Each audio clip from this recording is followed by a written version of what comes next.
Alright, in this second example, I provided the initial conditions. So let's see. First, you write it as matrix form. The coefficient matrix is 4, -3, 6, -7. 4, -3, 6, -7.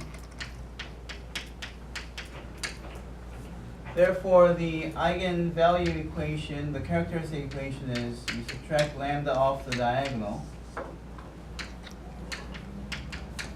set equal to 0, which is, let's see, this times this gives you lambda squared plus 3 lambda minus 28, and then -18 plus 18 equal to 0 is what you get,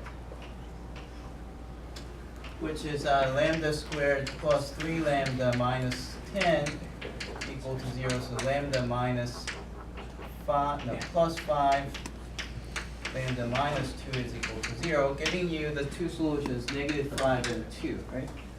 So for those two cases, we need to find the eigenvector. Let's start with lambda equals to -5. Now if you plug in -5 here, 4 minus -5 is 9. So -5 goes here. 4 minus -5 is 9. -3, 6, those don't change. And then -7 minus -5 is -2.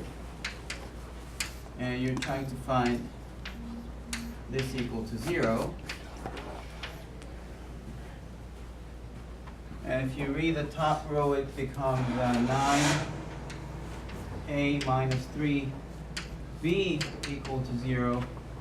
And this one you can divide by 3. It's good to reduce as much as possible before you solve it. So I'm going to divide by 3. So it's 3a minus b equal to 0. Whose solution is, if I take a to be 1, b will be 3, right? So that's just one solution. You could have chosen other things. You could have chosen, for example, if you made a as 3, b would be 9. Anything else would work, okay? As long as it satisfies this equation, that's called an eigenvector. Eigenvector is not unique, okay? For a given eigenvalue, you have infinitely many eigenvectors. It just has to be non-zero, and if you have distinct eigenvalues, you can show that each individual eigenvector will be just multiples of each other. Okay. Well, that's just some higher theory that we're not going to go over too deep. Just find the solution like this. Okay. And then for the next eigenvector value, which is lambda equals to 2. Let's see, 4 minus 2 is 2. And at some point you get lazy and you just believe that it's going to work out. I don't even care. And therefore 2a minus 3b is equal to 0. And that gives you what? 3 and 2. 3 plugged in here, 2 plugged in there. Okay, so those are the two eigenvectors for individual eigenvalues.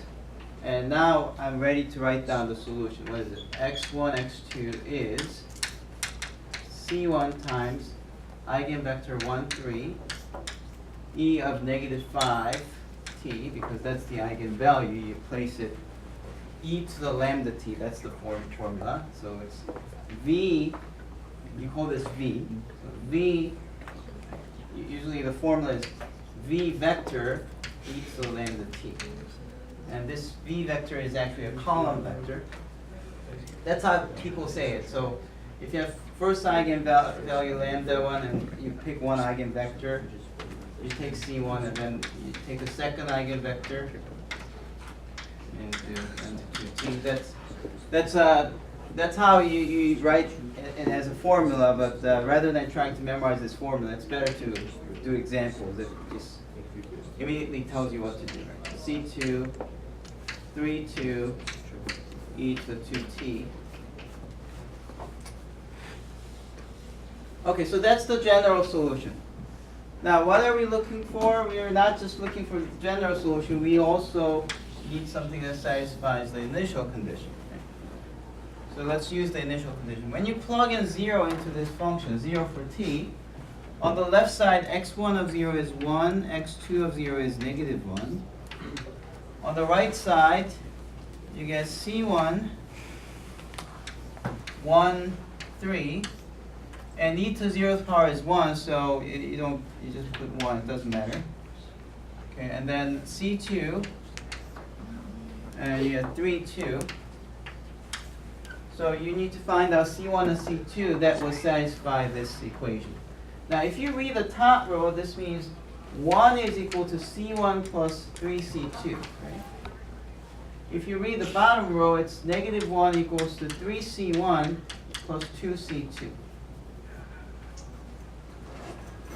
And then there are many ways to solve it, but let's just multiply this by 3, so get 3 equals to 3c1 plus 9c2, and if you do this minus this minus this, you get 4. 3 minus negative 1 is 4. 3c1 minus 3c1, that's gone.